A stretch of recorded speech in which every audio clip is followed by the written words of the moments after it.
Hi guys, my name is Aritri Nag. Today is Nature Series episode 1, and I have a very special guest today. His name's Noah Gluck. He's one of my good pals. Come on out. Hey, thanks for having me. Thanks for agreeing to do this. But you want to tell us maybe a little bit about what you do over the summers?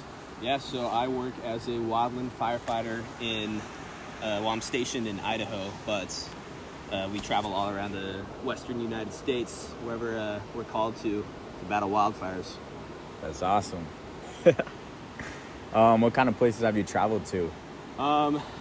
So I've been a wildland firefighter for around 3 seasons now, and combined in those seasons I've been to, well, of course, Idaho, Utah, Montana, Arizona, New Mexico, Nevada, California, That's all crazy. over. That's dope. Yeah. So why did you want to get into firefighting in the first place?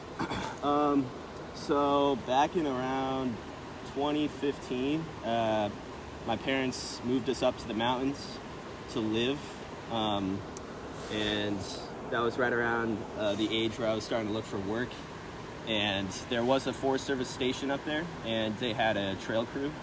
And so both my brother and I joined the trail crew, and worked a few seasons on the crew. And then he's 2 years older than me, so he moved on to wildland firefighting before I did. And then once I turned 18, I got into fire as well. That's awesome. So what's the application process? How do you get into it? The training? To fire specifically? Yeah. So at least through the Forest Service, the agency I work for, it's pretty hard to try to get into fire as a first year with no previous experience with the Forest Service or in fire in general. Okay. So having those few years on trail crew really helps me be able to get onto a fire crew. Yeah.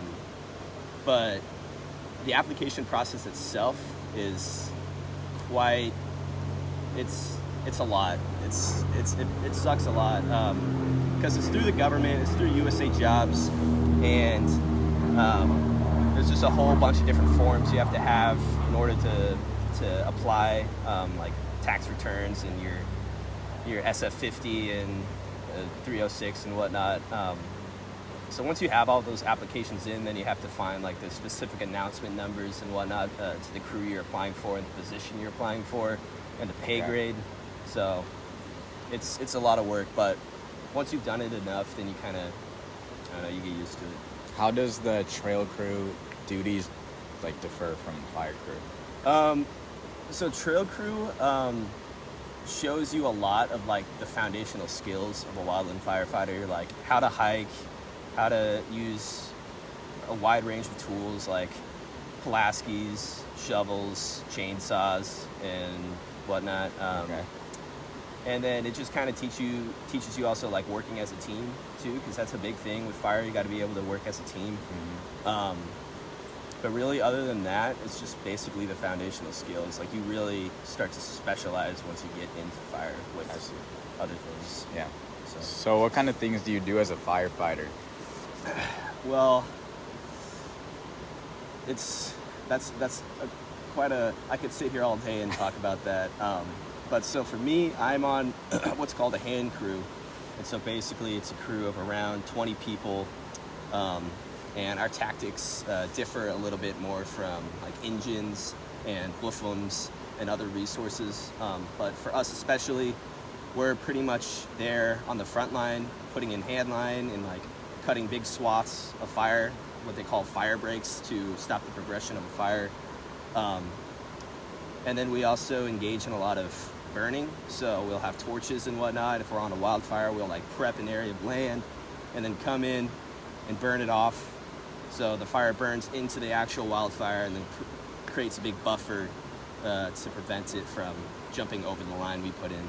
But that's wildfire tactics. We also do a lot of I guess prescribed burning operations, and then forest rehabilitation as well.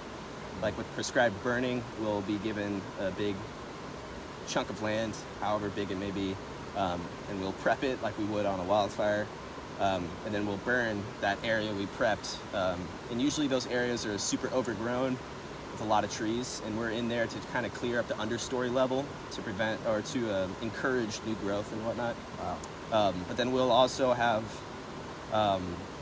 to work on thinning projects as well. So we'll go into those areas that are highly overgrown, where they might not be ready for a prescribed burn yet.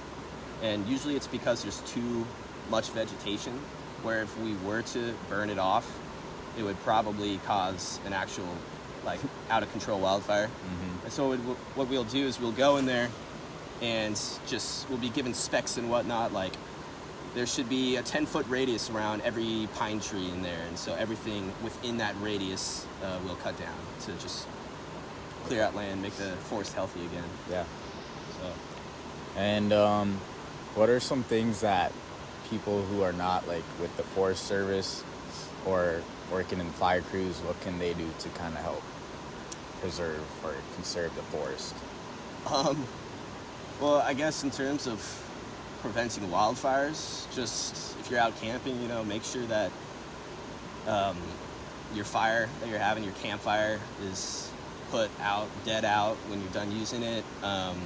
Or if there's like campfire bans during like the summer, just try to refrain from having a campfire, because even if it doesn't seem like anything's going to happen, like it really just depends on the fuel type in the area and the weather that's moving in. Just a short gust of wind can totally make a campfire go insane. And then also be careful during 4th of July. Don't be lighting off fireworks out in the woods where it's dry, as well as throwing cigarettes at the car window or dragging chain on the highway.